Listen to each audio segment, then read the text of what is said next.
Olá, pessoal, tudo bom? Vamos aguardar o pessoal entrando.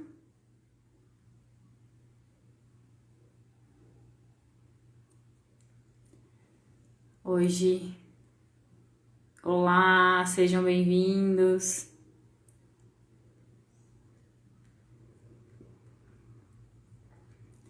Tudo bem, pessoal?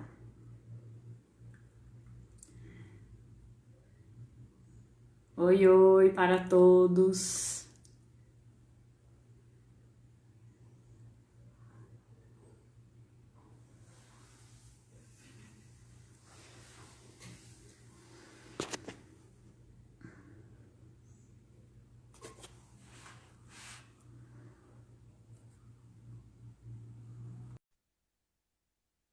Vamos aguardar só um pouquinho para a gente conectar com a sigla. Oi, Adri, tudo bom?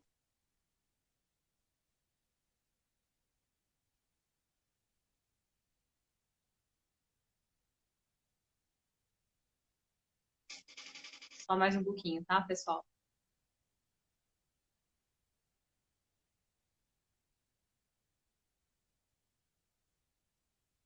Bom, então eu vou só começando a falar, aí daqui a pouquinho a Erika entra, tá? Então, hoje a nossa intenção é falar sobre o laudo audiológico, né? E o que que a gente precisa escrever, o que precisa constar, quais são as regras que a gente precisa seguir. Espera só um minutinho. Érica, eu vou tentar te adicionar de novo. Espera aí.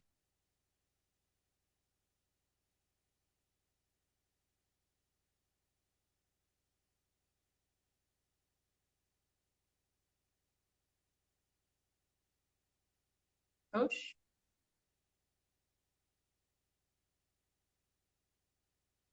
estranho. A Érica tá falando que você não pode participar. Como assim?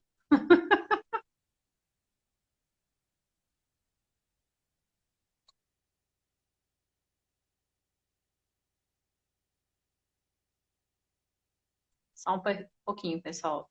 Aconteceu um probleminha técnico.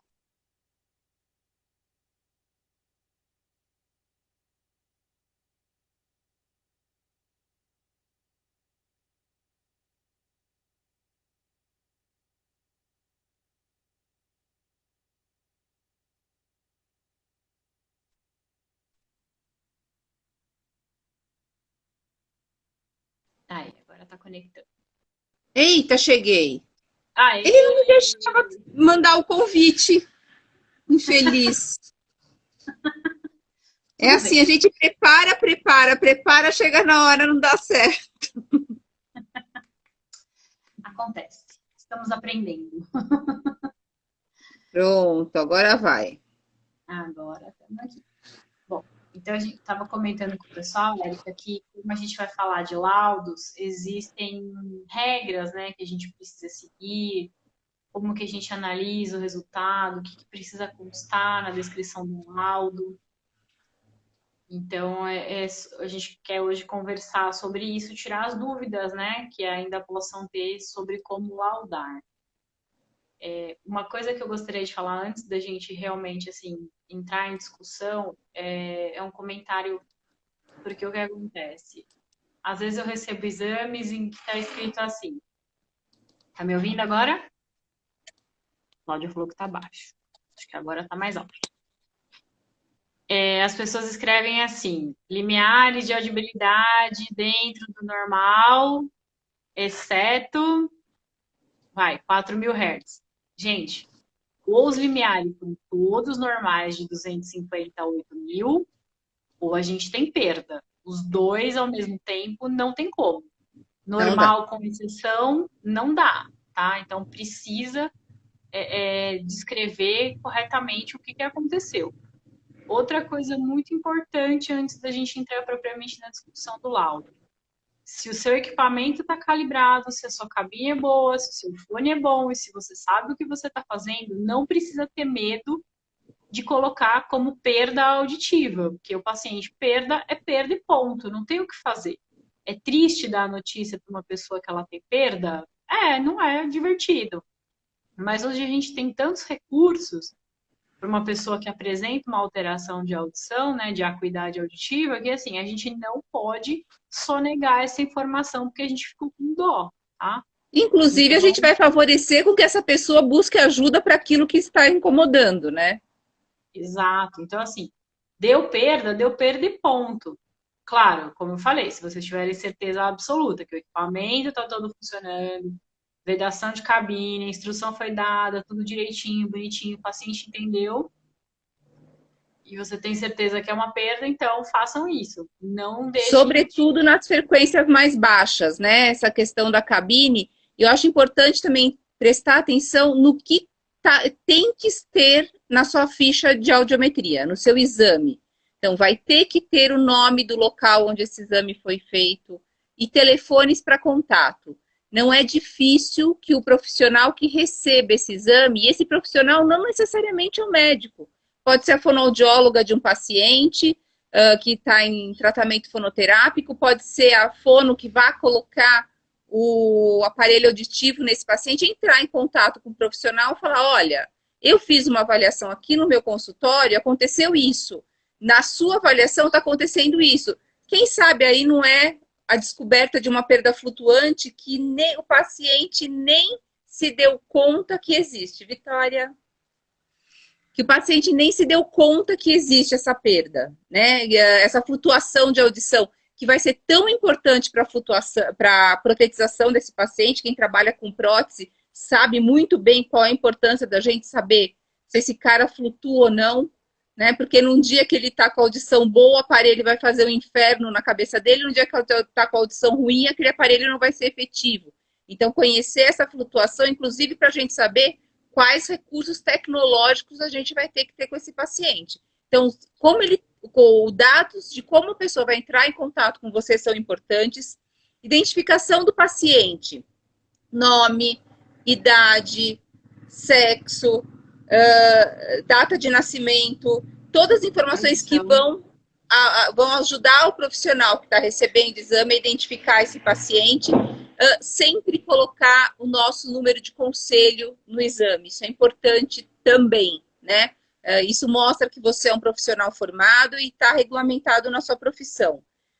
Ter no exame marca do equipamento, tipo do equipamento, data de última calibração do equipamento. Eu costumo colocar data de calibração de cabina audiométrica também, porque sim, a cabina tem que ser calibrada.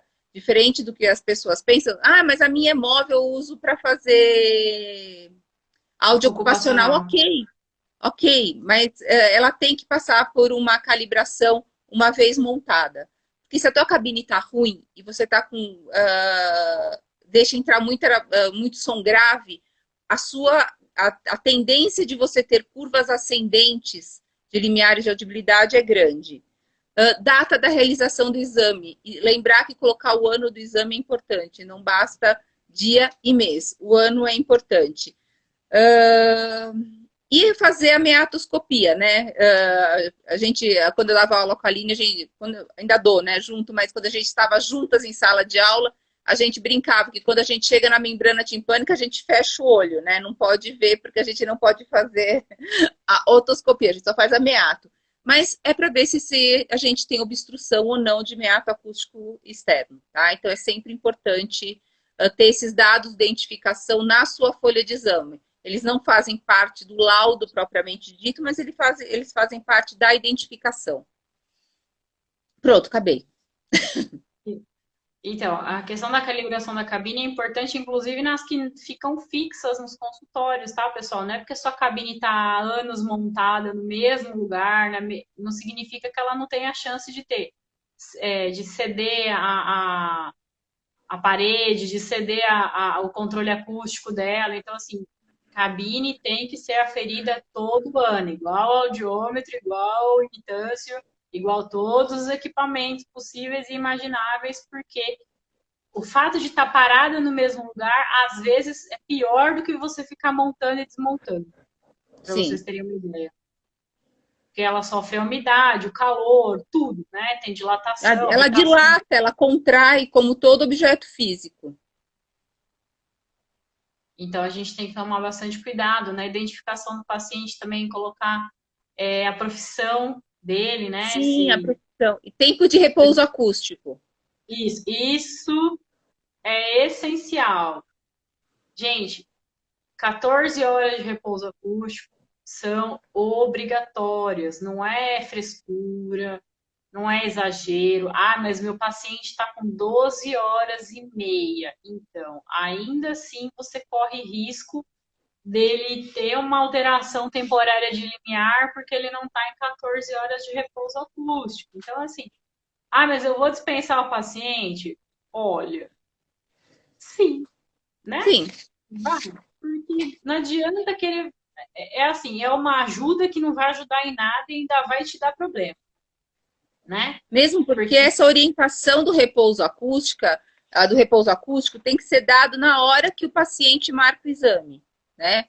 Assim como a gente tem preparo para fazer o otoneurológico, a gente tem preparo para fazer exame de sangue, a gente tem preparo para fazer a audiometria, que é o repouso acústico. O paciente vir alimentado, porque por ser um exame objetivo, se o paciente não está bem fisicamente, ele vai ter um desempenho pior no exame.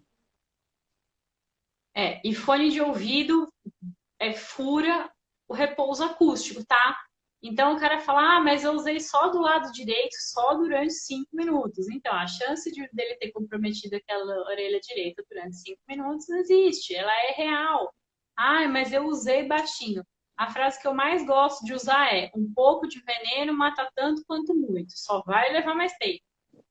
Então, a gente tem que ter muito cuidado, pessoal, porque que nem quando você fala em audiometria ocupacional, 10 dBs que mudar em 3 frequências já é caracterizado como perda auditiva induzida por ruído, mesmo estando dentro da normalidade, né?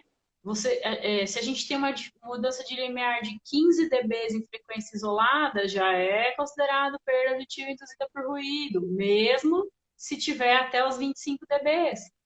Então, assim, a gente tem que ter muito cuidado com isso, muito cuidado mesmo, porque realmente é um controle que faz com que a gente tenha a segurança exata do que está acontecendo, né? Eu acho que tem que lembrar também sempre dos sinais utilizados. Então, quando a gente faz sem mascaramento, orelha direita, continuamos usando a bolinha.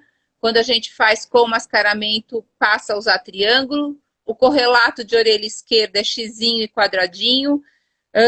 Mascaramento, tem 2 linhas, né, de via óssea, né, Li? Que tem gente que utiliza o maior e o sinal de chave, quando maior e menor tem mascaramento, e chave para a direita, chave para a esquerda com mascaramento. Isso. Eu já vi exames que usam, mesmo quando não colocam o mascaramento, a chave, e quando coloca mascaramento, quebra a perna inferior da chave. Eu já recebi alguns exames assim. Eu não costumo utilizar isso, eu não sei se a Aline utiliza essa marcação. Né? Eu também não utilizo. Eu já vi algumas vezes, eu estranhei, me causou estranhamento, não entrei em contato com o profissional para saber. Lembrando que quando a gente tem ausência de limiar, a gente ainda usa a setinha, né? Ela não caiu em desuso. Então, se você obteve um limiar sem resposta do paciente, é xizinho, ou sem uso de mascaramento, xizinho ou bolinha, com a setinha para baixo, com mascaramento é o triângulo e a setinha voltada para a esquerda, orelha esquerda quadradinho, com a setinha voltada para a direita. E o mesmo a gente vai fazer para a via óssea. Quando a via óssea não responder, joga uma setinha para a via óssea, tá? Acho que de marcação é isso. A audiometria em campo, eu não costumo colocar no audiograma. Eu sempre tenho uma tabela separada, né? Eu não sei qual é o procedimento de todo mundo, mas acho que a grande maioria faz assim, né? Se não tiver essa tabelinha separada, é um S cortado. Sim. Para dizer que foi em campo. É que eu acho que quando você manda relatório, principalmente para otorrino, com essa sinalização, geralmente eles não sabem do que se trata. Mas aí que é pouco divulgado. Né? É o Chan, né? Como se fosse o Chan, né? Isso mesmo. Não é nada como os nossos fonemas. É, Ah, deixa eu só fazer um comentário aqui. Então, fazer a áudio ocupacional sem repouso para verificar a eficácia do EPI é arriscado, bem arriscado, tá? Ela precisa, esse paciente precisa estar em repouso, mesmo porque o EPI ele atenua no máximo 20 dBs, né? Um EPI muito, muito bom, assim, muito bom, muito calibrado, muito bem feito, e ainda assim ele atenua pouco, então eu acho arriscado, né? mesmo Mesmo porque a gente tem uma variação de colocação de IPI importante, né? Eu já trabalhei numa multinacional que eu fazia o controle, fazia o PCA deles, e quando eu passeava pela fábrica, o que eu mais via é: Bia, tudo bom?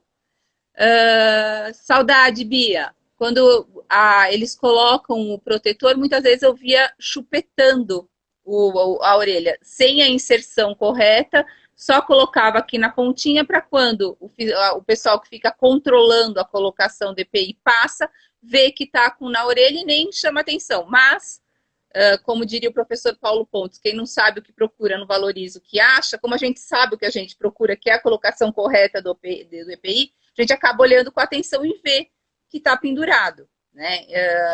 Mesmo os conchas, quem usa concha, a concha mal colocada, a concha mais para cima. Então, se o EPI não é colocado de maneira correta, ele não vai ter a eficácia que a gente espera que ele tenha. não, a Bia, haste, né? beijo! A haste colocada assim, né? Igual viseira para trás, para frente. Então, assim, tem que tomar muito cuidado. É Eu não assim, coloco a existe a minha mão no regra. fogo. Eu também não. Existe a regra, segue, que é mais garantido, porque é como a gente está te falando. Se você tem uma mudança de 3 limiares, de 10 dBs em 4, 6 e 8, né? De um exame para o outro, você já tem uma característica de perda auditiva induzida por ruído. Se você tem uma diferença de 15 dBs em limiar isolado em 4, 6 e 8, você também tem risco de ter a perda auditiva induzida por ruído. Então, assim, não vale a pena o risco. O E ideal são lembrar os que isso vai ter outras implicações, que é a colocação desse paciente, desse trabalhador no relatório do seu PCA, ele vai entrar em acidente de trabalho. Então, assim, a demanda que vem depois da detecção de uma perda auditiva é muito grande. E assim, você vai ter que responder por isso, porque você não fez um programa eficiente de controle, aí isso chama segurança do trabalho por um desvio de procedimento. Então, assim, mantém o quadrado. Eu acho que somente em ocupacional, manter dentro do quadradinho, sem grandes variações, sem inventar moda, é o que está valendo. concordo e assina embaixo. Bom, vamos falar de laudo? Vamos falar de laudo. Então, reforçando, se tem perda em uma frequência, não é limiar de normal, padrões limiares dentro do padrão de normalidade, com exceção de, tá? Ou é normal ou é alterado. Não tem meio termo, tá, pessoal? A gente sempre pensa primeiro olhando as frequências que tem via óssea, né? Que nos permitem determinar o tipo de perda que o paciente tem. Então, a gente vai olhar de 500 até 4.000. Então, vamos pensar também os tipos, quais são os tipos de perda que a gente tem no mercado, né? O que é perda auditiva? Condutiva, mista, neurosensorial. Certo? Sim, então, E vai ter a condutiva. briga do neurosensorial e do sensório neural. No final das contas, é igual tomate e tomeiro. É a mesma coisa, É a vai mesma funcionar do coisa. mesmo jeito, não vai mudar nada, principalmente porque, assim, independente se você escrever sensório neural ou neurosensorial, o que vai te dar característica, se é coclear ou retrococlear, são as características do exame por completo. Não é o fato de ter escrito sensório neural ou neurosensorial. Então, relembrando, perda condutiva, via óssea preservada, via aérea rebaixada, um gap maior ou igual que 15 dBs e máximo gap de 60 dBs. Sil, nós vamos chegar aí no 6 e no 8. Peraí. A gente vai só dar uma Peraí que sua reforçada voz no sumiu aqui para mim, eu precisei colocar o fone. tá me ouvindo? Bom, agora tô. Oxe, Tive uma perda auditiva momentânea, um blackout. que horror. Mas agora foi.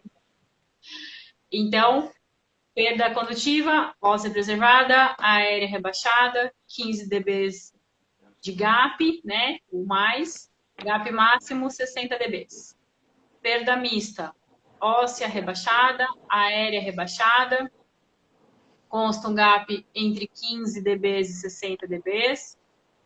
E a perda neurosensorial quando eu tenho via aérea e via óssea, ambas rebaixadas, porém acopladas. Ai, Aline, mas deu uma diferença de 10 dBs. 10 dBs não é gap. Gap é a partir de 15, tá, pessoal? Então, não vai me colocar perda mista se tiver 10 dBs de diferença um ou outro, tá? É a partir de 15 que a gente considera gap. Tudo bem? Então, a gente vai fechar o nosso laudo, a gente vai fazer o nosso laudo pensando nessas características que o paciente apresentou para a gente durante o nosso teste, né? Durante o nosso exame. Então, assim, é aquilo que eu falei para vocês. Perda é perda. Tem certeza de tudo que fez? É perda. É triste? É triste. É chato? É chato. Mas é melhor ter um exame verdadeiro, real, fidedigno à resposta do paciente que permite possibilidades de mudança, né, de comportamento, de utilização de equipamentos para compensar a perda, do que manter esse paciente achando que está tudo bem e ele tendo uma perda na comunicação. A gente sabe que perdas leves, né, ou seja, até 40 dBs, fazem com que a gente tenha uma perda de informação de quase 50% do que está sendo dito. A gente tem, a língua portuguesa é repleta de sons fracos, né? Os nossos fricativos, eles são fracos, então eles são agudos e eles são fracos. Uma perda de grau leve, eles já começam a comprometer a inteligibilidade de fala. Então, precisa tomar bastante cuidado. E vamos lembrar que a gente está falando isso para adultos, né? Porque criança a gente vai ter uma rigidez um pouco maior justamente por essa especificidade do português, a gente tem uma demanda de fonemas muito, muito de pouca intensidade. Então, a alfabetização vai precisar que o ouvido auditivo você tenha um pouco mais de acurácia, um pouco mais de capacidade de detecção para a gente fazer os para a criança perceber as diferenças de surdo e sonoro, enfim. E todas as nossas classes de fonemas bastante pouco intensas. Então, só para a gente relembrar, os graus de perda para adulto a gente tem leve, moderado, severa e profunda. E para criança a gente tem discreta, leve, moderada, severa e profunda, tá? A gente gostava muito do moderadamente severo, mas infelizmente ele foi abolido. Eu guardava amor por ele. Eu Porque também, eu acho que o moderado e o severo ficaram com uma gama assim que não diz muito. Me faz falta. Eu tenho paixão por ele. E sinto vontade de usar. Eu também garrei o sentimento, né? Então. Mas não é o caso, a gente não está podendo.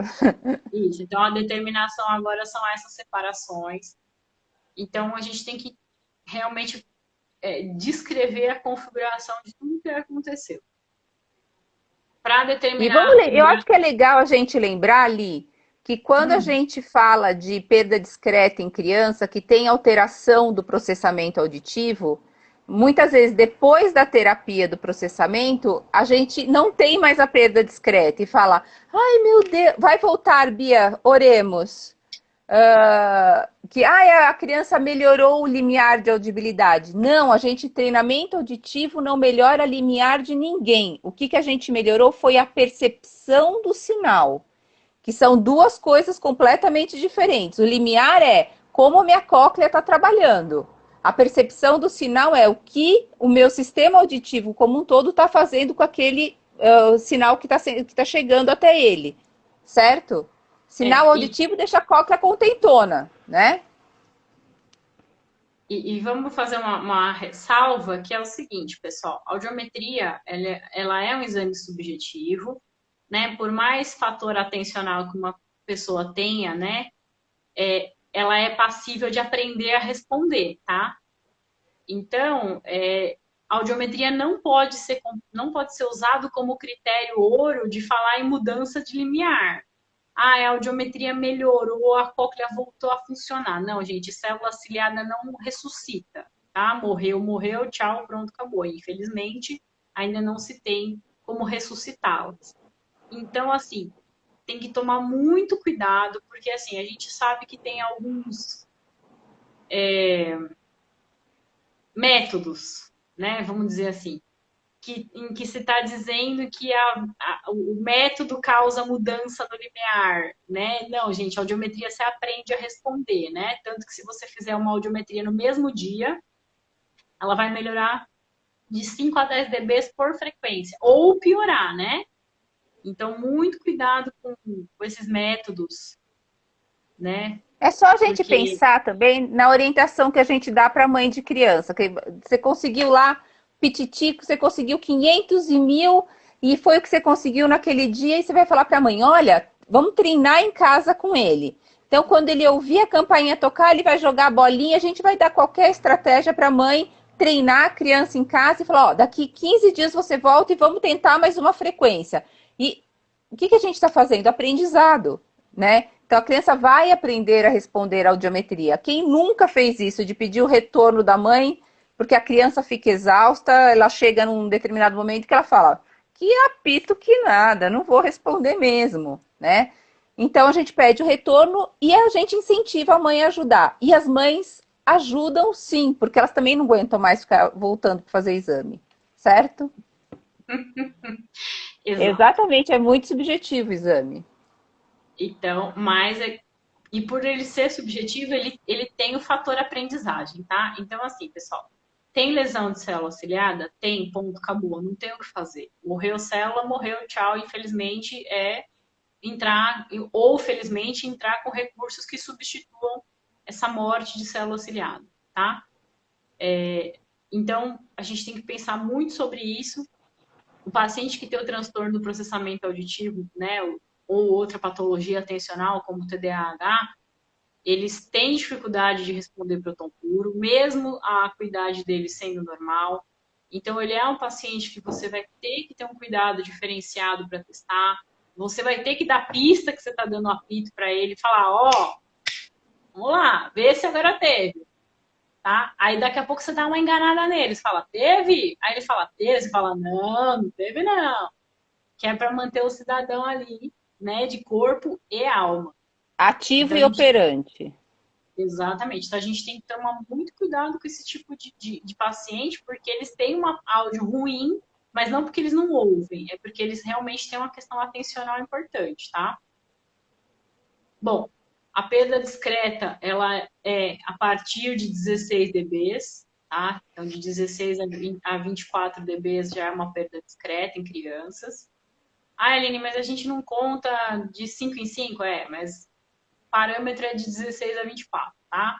Aí entra de novo, 25 a 40 leve, 40 a 65 moderado, 66 a 90 muito severo e de 90 em diante profundo, tá?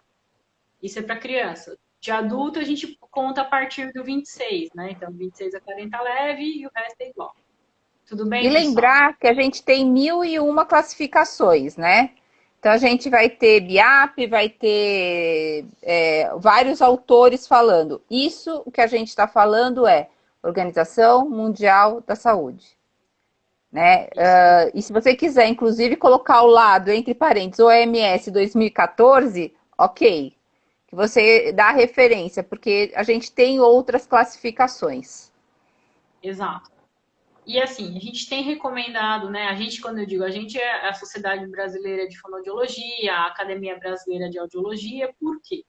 Porque a gente está num mundo globalizado. Então, às vezes, o seu exame vai parar lá na Nova Zelândia, né?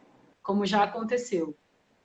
Ou então ele vai parar no Comitê Olímpico Internacional, aliás, Paraolímpico Internacional. Acho chique. Acho, o meu já foi, tá? Voltou até com medalha. Não, meu atleta, coitado, não conseguiu se classificar, mas para ele ser considerado deficiente auditivo, a gente precisou preencher um laudo. Então, assim, a gente não sabe aonde esse exame vai parar. Então, se existe uma linguagem universal, vamos falar nela. É a linguagem que está sendo adotada em todos os países, é a classificação da OMS de 2014. E como que a gente chega no grau da perda, né? Antes, na nossa época, a gente colocava, né, de leve a moderado, né? Fazia aquela descrição linda, maravilhosa, né? Aí a gente ia lá e descrevia de leve a moderado até 4.000, aí 6.000 a gente colocava de severo, profundo, e aí ficava um A laudo gente, a desse. gente usava, a gente usava da classificação que não era para 6.000 em 6.000, enfim. Isso, Era o que a gente tinha no momento. exato. Então, agora, grau de perda só é aplicado nas frequências de 500 a 4.000. E a gente usa uma média quadritonal para determinar a perda, tá? Então, qual é essa média? 500, 1.000, 2.000 e 4.000. Soma as 4, divide por 4 e encontra um valor. Aí a pessoa vai... Professora, mas isso é para CRT também? Não. Pelo amor de Deus. SRT, ó, tritonal. Ó, a própria Tritonal. sigla já faz, ó. SRT, tritonal. Tá? Perda tem mais de 3 letras, então é a quadritonal. Pensando nisso, e aí assim, por exemplo, às vezes a sua perda tá em 3.000 e 4.000. E aí a hora que você faz a conta, ela dá limiar normal. Ah, que beleza. Aí você faz o quê? Aí você usa o bom senso, né, pessoal? Que é assim. A gente tem que pensar o que é o prognóstico para o nosso paciente, né? O paciente que tem perda, o pior prognóstico é esse, ele ter perda. Ele ser normal é ótimo, só que não Já está resolve o na caso dele, vantagem. né? Então, mesmo que a hora que você fizer a média quadritonal e der em cima do limite, né, de normal, ainda assim você vai colocar como uma perda. Por quê? Porque aquele paciente tem uma lesão, aquele paciente tem que ser observado a cada 6 meses para ver se não é progressiva, né? Então, a gente, a gente marca o que é o pior prognóstico para ele, né?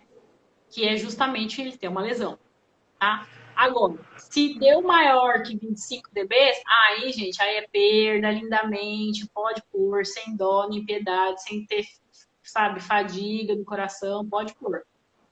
Porque realmente a gente precisa quantificar o quanto esse paciente está deixando de escutar, tá? Então, lembrando, para grau de perda, a gente vai fazer a conta com 500, 1.000, 2.000 e 4.000, tá? Mas a gente pode ter perda em frequências isoladas. E aí, como que faz? Isso. Aí, digamos que o nosso abençoado do Senhor tem uma perda só em 4.000 Hz. Na nossa época, a gente tinha uma palavra muito bonita para isso, que era o entalhe. Entalhe. Era Adanado. chique. A gente achava Entalhe. chique. Era chique, era amarelinho, mas ele também caiu em Há quem desuso, né? falasse gota. Tem a gota lá do 6.000. A gota era bom também. A gota também era bom. Mas entalhe era mais bonito. Entalhe era chique. Então, hoje a gente descreve perda auditiva. Então, digamos que seja 4.000. Perda auditiva neurosensorial. Coloca o grau? Não coloca o grau. A gente não rouba mais. A gente não faz uso gente... inapropriado do nome. Do nome. Então, assim, gente, quando a frequência é isolada, a gente não coloca o grau de alteração. A gente só coloca o tipo. Desde que, novamente reforçando, seja entre 500 e 4.000. Agora pensando então no 250, no 6 e no 8.000. O que que a Vamos gente lembrar faz? por que de 500 a 4.000, porque é onde a gente faz a óssea, né, turma? Ah, mas se tem em todas, vai ter naquela. Não juro por Deus por nada, nem por mim, nem por ninguém. Então a gente também não vai jurar por frequência de audiograma nenhuma. Não, e mais do que isso, né? Não é uma coisa que a gente não põe porque a gente tem medinho, é porque o equipamento não permite, né? O 250, o 6.000 e o 8.000 são frequências que causam muito mais vibração no crânio do que som propriamente dito, né? Então você pode induzir o paciente a achar que está ouvindo, quando na verdade ele só está tendo a sensação tátil de vibração. Isso mais No para o 200. final, vamos voltar a falar disso, um pouco de mascaramento em 6 e 8 quando a gente tem gap. Vou anotar aqui, senão a gente vai esquecer. Basicamente. O que a gente tem que pensar é assim, pessoal. 250 a gente tem uma vibração muito forte no crânio. E 6 e 8 a gente tem uma movimentação endolinfática muito acelerada. Então, se a gente fica testando a óssea em 6 e 8, a gente pode causar uma perda temporária de limiar no paciente, entendeu? Por conta de um trauma acústico. Ah, que Então, bonito. como a gente não gosta de causar lesão no paciente, a gente faz o quê? Obedece à prescrição que está no equipamento, né? Então, se o equipamento te fala que é de 500 a 4.000, não seja rebelde, tá? Porque senão você vai fazer meleca. Tudo bem? Então, o que a gente faz para o 250, o 6 e o 8 se tiver uma perda neles? Primeira coisa é a gente ter certeza que existe essa perda.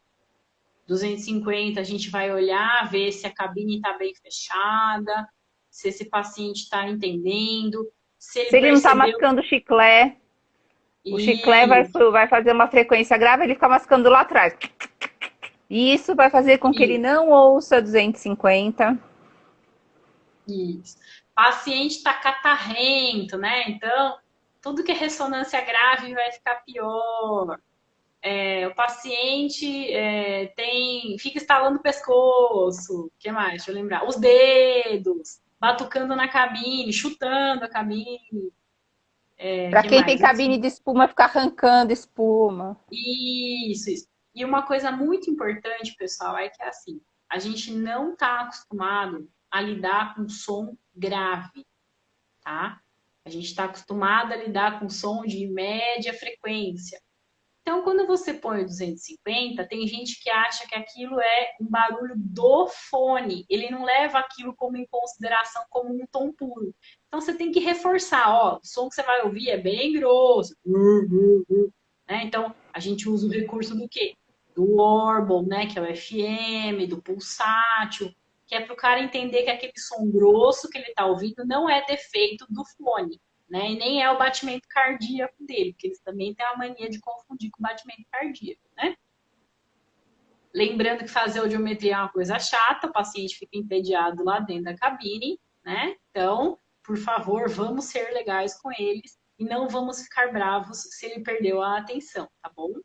Vamos ser amiguinhos dos nossos pacientes, porque eles não têm obrigação de ficar prestando atenção o tempo todo, né?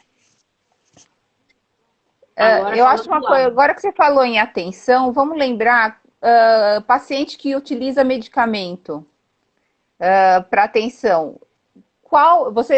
Eu gosto que eles vão no tempo ativo da medicação. Sim.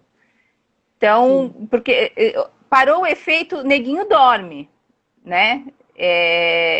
Dá pifão. Então, eu costumo sempre pedir para os pacientes que fazem uso de medicamento virem para fazer os exames, quanto quando estou fazendo o exame de processamento, terapia de processamento e audiometria, que venham medicados. É aquela coisa assim, a gente, é o meio termo, né? Não é para ele vir a hora que ele acabou de tomar, porque aí ele vai estar na carga máxima, Vai né? estar Ele vai no afiliado. isso, ele vai estar assim, Walking Dead, porque o negócio dá uma baixada assim muito violenta no funcionamento. E também não é para fazer o exame quando o efeito está acabando, porque aí ele volta a virar o coelho ricochete E aí não tem Cristo que faça o exame bem feito, tá, gente? Sim. Então, o ideal é que ele faça qualquer testagem auditiva depois de 2 horas e meia de ter tomado a medicação, tá? No máximo 2 horas e meia. 3 horas, a gente já começa a correr o risco da medicação estar na saída Tá indo de ação. embora. Então, bastante cuidado com isso, tá bom? E outras medicações, mesmo neurolépticos, né? Anti-ansiolítico, antidepressivos. A gente não pede para o paciente suspender, mas a gente pede para tentar testar justamente no horário em que ele está melhorzinho, né? Vai ter paciente que não vai estar melhor em nenhum momento, mas ainda assim a gente tenta. Tem sempre um horário do dia que a pessoa está um pouco mais disposta a fazer alguma coisa, por ele, pela vida, por qualquer razão. Normalmente a gente reza para Deus para que não seja 3 horas da manhã, né? Porque aí... Aí desculpa, né? Aí quem não está de bem com a vida somos nós.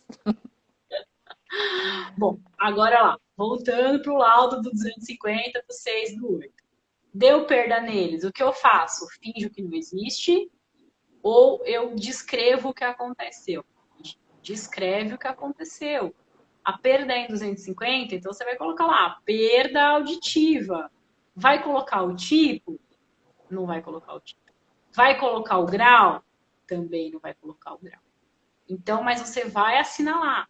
Por quê, pessoal? Porque quando a gente tem perda nos extremos, seja o extremo grave ou o extremo agudo, a gente tem características de alteração de metabolismo.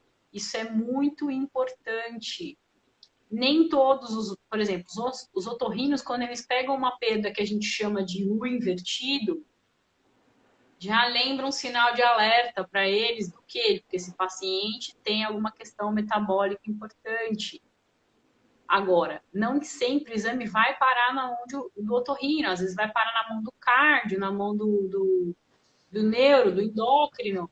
Então, a gente precisa sinalizar que esses extremos estão sendo comprometidos. Para quê?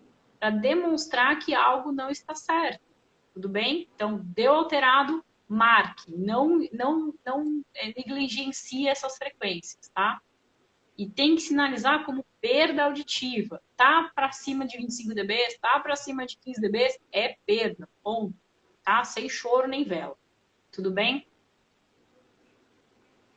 Isso. Se der em 250, é perda auditiva em 250 Hz à direita. Exatamente. Tá? A mesma coisa no 6 e no 8. Há uns muitos séculos atrás, tinha um pessoal que fazia a média, né? Somava 6 e 8, dividia por 2 e dava o grau. Isso não existe, tá, pessoal? A descrição entendeu? Então, mesmo que tenha dado alterado 6 e 8, ainda assim a gente não determina o grau. A gente não vai colocar de grau leve, de grau moderado. A gente vai colocar perda auditiva nas frequências de 6 e 8, tá? Pode colocar ascendente, descendente? Pode. Esse tipo de denominação a gente ainda usa. Ascendente, descendente leve, descendente rampa, pode, por isso pode. Por que é tão importante a gente determinar isso? Porque vai determinar também a causa dessa perda auditiva. Todas essas descrições vão ajudar a gente a chegar a um diagnóstico final. Lembra que o exame, a audiometria é sempre um exame redondo, e por ser um exame tão redondo, ele leva a gente a ter algumas hipóteses diagnósticas a partir desses achados. Né? Então, tudo que acontece no seu exame, de novo, eu sempre falo isso, né? A gente sempre fala isso, né, Érica? Que seu equipamento está no lugar certo, está tudo conectado certo, os cabos estão todos funcionando. Você colocou o fone certo no paciente? Isso, né? Então, assim, pôs tudo certinho, bonitinho, e ainda assim permaneceu aquele resultado, gente, descreve. Não vai matar ninguém, não. Ninguém vai achar que vocês são burros, ninguém vai achar que vocês são... Não, descreve, porque isso vai, com certeza, pesar muito para esse paciente, né? Para o prognóstico dele. Então, a gente precisa ter esses cuidados com com esse tipo de discrepância. Ah, mas deu uma coisa muito estranha. Então, aí você coloca. Nada te impede de escrever limiares retestados e permaneceram constantes. Foi o que acontece. A gente já pegou casos, né, Érica? Você pega uma membrana monomérica, né? O paciente está lá, Todo mundo sabe o que é membrana monomérica? Se alguém tiver dúvida, coloca aí que a gente explica. Isso. Então, você pega esse paciente que tem uma membrana monomérica, aí fez a áudio e tem uma perda condutiva. Você vai fazer a imitância da curva A, ausência de reflexos. Aí você faz o quê? Chora, muda e coloca não. Vou colocar aqui curva B, não. Não, né, pessoal? Ah, então tá. A membrana monomérica é o seguinte. A nossa membrana timpânica, ela tem 3 camadas, né? A externa, a do meio e a interna. Quando a gente tem a perfuração do tímpano, as membranas se reconstituem, menos a do meio. Então, nesse ponto onde eu não tenho essa parte do meio aqui, o que acontece? Eu tenho uma flacidez. Então, a hora que eu jogo a pressão aqui, eu crio uma curva A, porque essa parte aqui que está sem a membrana do meio não tem resistência suficiente para segurar a pressão passando. Então, ela faz uma falsa curva A. Né? Ou Lembra falsa... que a impedância vai pegar um ponto, a timpanometria vai pegar um ponto da membrana, ela não consegue pegar a membrana como um todo para fazer esse movimento como um todo, ela é focada, né? Tem alguns otorrinos que falam, membrana que não é normal, nem adianta fazer timpanometria. Tem alguns que são completamente, vou falar, não serve para nada, né? Se a membrana não é constituída. Se você tem pontos de calcificação nessa membrana, você vai ter uma curva rebaixada. Se o teu foco de pressão pegou lá. Vai no mesmo raciocínio. No mesmo raciocínio. Então, assim, e aí você vai fazer o quê? Você vai colocar não fiz emitância? Você vai ignorar esse dado? Não, você não vai ignorar, você vai escrever. Né? Retestado, permaneceu constante. Aí é o médico que se deu ao trabalho de entender e buscar a resposta para isso, né? Mesmo porque quando ele faz a otoscopia, ele vai conseguir identificar. Pode dar uma curva AD também. Pode aparecer uma flacidez nesse caso de membrana monomérica, sim, ela tem chance, sim. Pode ser A, pode ser AD, às vezes ela aparece até curva C, para falar bem a verdade. E fica incompatível, né? Porque como que vai ter uma perda condutiva, que a óssea, teoricamente, está normal, uma curva A. Ainda se dá uma perda mista, você fala, autoesclerose, né? Dá uma salvada, em termos, né? Que aí dá uma A gigantesca. Aí você fala, ferrou, tá tudo errado, para tudo, vamos de novo. A gente retesta, né? A nossa prática clínica retesta, faz de novo, mais uma vez. Permaneceu constante, não tem o que inventar e você sabe que não é o paciente inventando moda também. Porque você consegue responder errado se você vai responder errado da outra vez, você não responde o mesmo errado, né? Você faz outros tipos de perda, outros tipos de configuração. Não, e na imitância não dá nem para você sacanear, né? Porque, que nem você pega o Bera você consegue alterar o resultado, né? Então, na hora que você tá lá fazendo exame, você engoliu com muita força, você engana o eletrodo. Na imitância, não tem o que fazer. A não ser que mas eu tô falando na audiometria, que a gente deu a imitância e volta para áudio. Você retesta áudio. Ele não vai conseguir manter constante o erro dele. Isso. Então, a gente tem que analisar. É o que eu falo. Quando você entende o exame que você está fazendo, a finalidade dele, como ele foi pensado, tudo fica mais tranquilo, tudo fica mais seguro de você seguir, né? Então, bastante cuidado com isso de não descrever o que aconteceu ou ignorar o dado. Não faça isso. Deu uma coisa esquisita, essa coisa esquisita manteve, coloca lá no laudo, né? O paciente não conseguiu realizar o SRT, tem que marcar lá, o paciente não foi capaz. Não respondeu para o IPRF, e põe isso, entendeu? O que a gente faz se a gente pega um paciente que é estrangeiro? Como que você faz a logoaudiometria? Chora. Chora, exatamente, né? Se ele não tiver noção nenhuma, pelo menos de partes do corpo em português, você vai fazer o quê? Você vai colocar, não foi possível determinar. E paciente, quando a gente trabalha em serviços que a gente atende uma população menos favorecida, muitas vezes eles não entendem a ordem, né? Você fala, repita a palavra, não sabe o que é repete. Aí você fala, copia, faz que nem, ó, eu falo assim, você fala, eu já peguei isso, não é difícil, né? Mas existe. Érica, e quando você fala assim, banana, a pessoa responde para você, maçã, achando que é para É, adivinhar qual que é. Então, pessoal, paciência, cuidado, né? Muita clareza na hora de fazer o exame.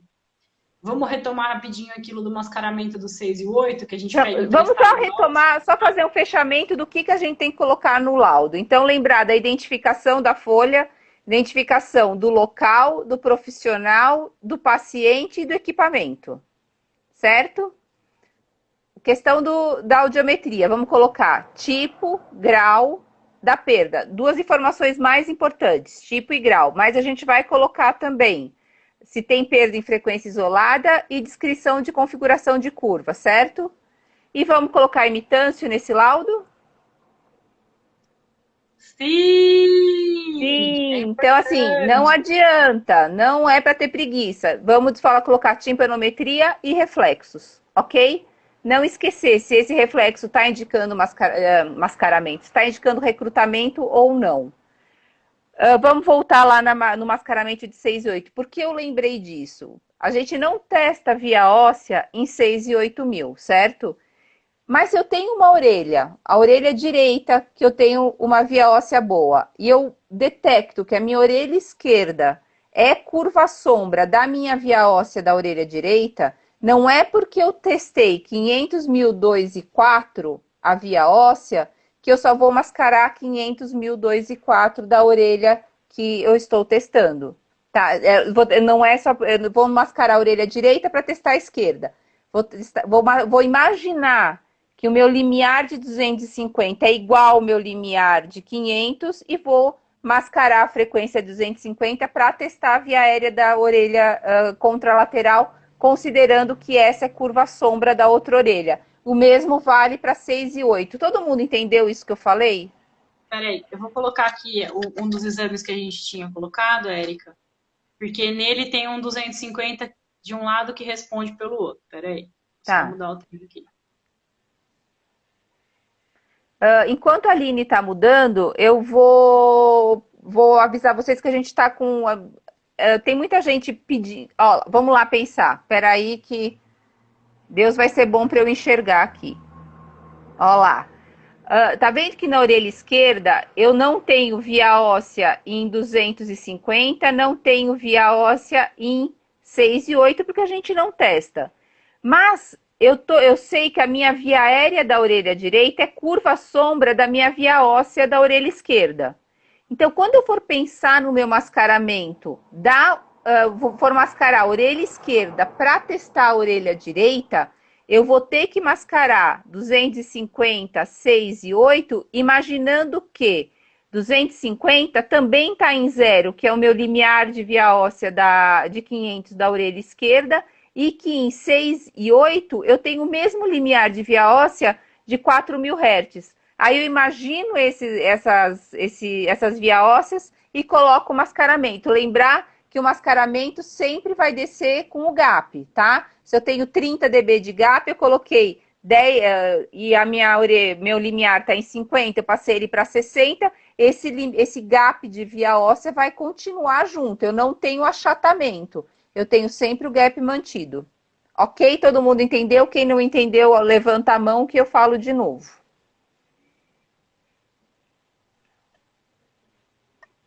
Acho que É só, deu.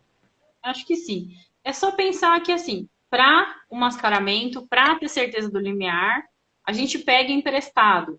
No caso do 250, a gente pega emprestada a óssea do 500 e no 6 e no 8, a emprestada do 4.000. Por quê, pessoal? É importante a gente tirar a curva sombra de toda a nossa audiometria, né?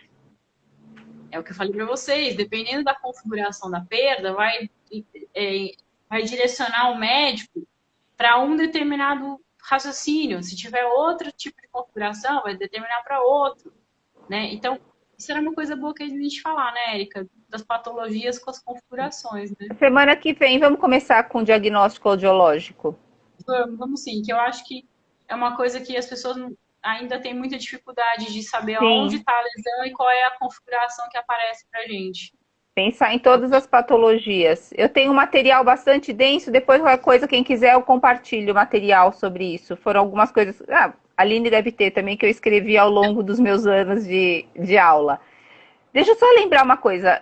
Nós da sigla resolvemos que recebemos algumas demandas que as pessoas estão com dificuldades financeiras, mas querem fazer os cursos. Então, o que a gente pensou e vai fazer durante o mês de maio? Os cursos de curta duração, eles vão. Você vai fazer, convidar um amigo. Então, por exemplo, o curso da Aline de emissão autoacústica, que vai pegar desde a anatomofisiologia até a correlação da emissão autoacústica com outros achados audiológicos. A gente vai falar ela vai falar de todos os tipos de emissão, para que servem, o que elas apontam, e vai fazer a correlação disso com os achados audiológicos dos outros exames. Convida um amigo. Uma inscrição vai valer para 2 pessoas, tá? Então, uma pessoa vai fazer a inscrição e vai mandar para a gente um e-mail falando: olha, eu fiz a inscrição, mas eu estou convidando a minha amiga para fazer comigo o curso. Então, uma inscrição vale para 2 pessoas.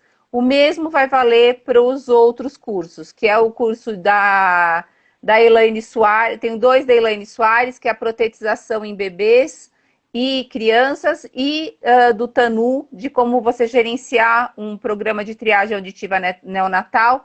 Para o curso da Vanessa Tomé, que é sobre teleatendimento no idoso para pacientes idosos e neurogeriátricos. E a gente vai ter o curso de voz da Loriane Gratão, que vai sair essa semana ainda. O curso de zumbido, nós vamos ter 2 de zumbido, um da doutora Patrícia e um da professora Gisele, e a gente ainda vai ter um de linguagem com a Monique. Um de linguagem com a Monique Herrera e com a Tamires, tá? Então a gente vai ter esses cursos pequenininhos e a gente vai passar isso. Quando passar o nome do amigo para a gente, passa e-mail e telefone também, tá bom? Porque a gente vai mandar o link das aulas ao vivo e a gente vai mandar as aulas já gravadas para vocês também, tá? Então, podem espalhar a notícia. O e-mail vai ser enviado para o contato@siglaeducacional.com.br. Nas redes da sigla e no site a gente já tem todos os cursos, tá bom? isso. Então agora não tem desculpa para não estudar, e aí um ajuda o outro, né? Dá para cada um pagar metade do curso, os 2 fazem, fica todo mundo mais tranquilo e com certeza vai ser um start, né? Para começar a tirar as pessoas muito dessa questão que a gente está, que é muito preocupada. Claro, não é para tirar preocupação com o vírus, tá, pessoal? Não é para fazer bagunça, sair de casa, fazer churrasco, pelo amor de Deus. Mas é para aproveitar esse tempo de uma maneira mais produtiva. Exatamente. Vamos usar nosso cérebro, né? Não gasta, não mata neurônio. E lembrar que a gente também continua com o programa de bolsa para especialização, tá? É bem legal, o desconto é bem importante. Então é para a gente realmente ter a nossa missão, que é o aprimoramento profissional e a divulgação do conhecimento. Com tá qualidade. Bom? Então semana que vem, no mesmo bate-horário, no mesmo bate-local, vamos falar de diagnóstico. Essa live daqui a pouquinho já está no nosso canal do YouTube, tá bom? Espalha aí para quem perdeu. Então, pessoal, espero que vocês tenham gostado. A gente sempre prepara os nossos assuntos com muito carinho. Às vezes os assuntos surgem enquanto a gente está falando. Exatamente. E a gente gosta pouco de inventar moda, né, Érica? Não, quase não. Mas a gente pode ter certeza que tudo que a gente prepara é com muito carinho, muita dedicação e com muita seriedade que a fono merece. A gente vai cair em poucos segundos, mas é muito bacana as nossas tardes aqui. Beijo para todos que participaram. Beijo, pessoal. Saudade, Andréia. Beijo. Saudade de tchau, todos. Tchau. Tchau, tchau, pessoal.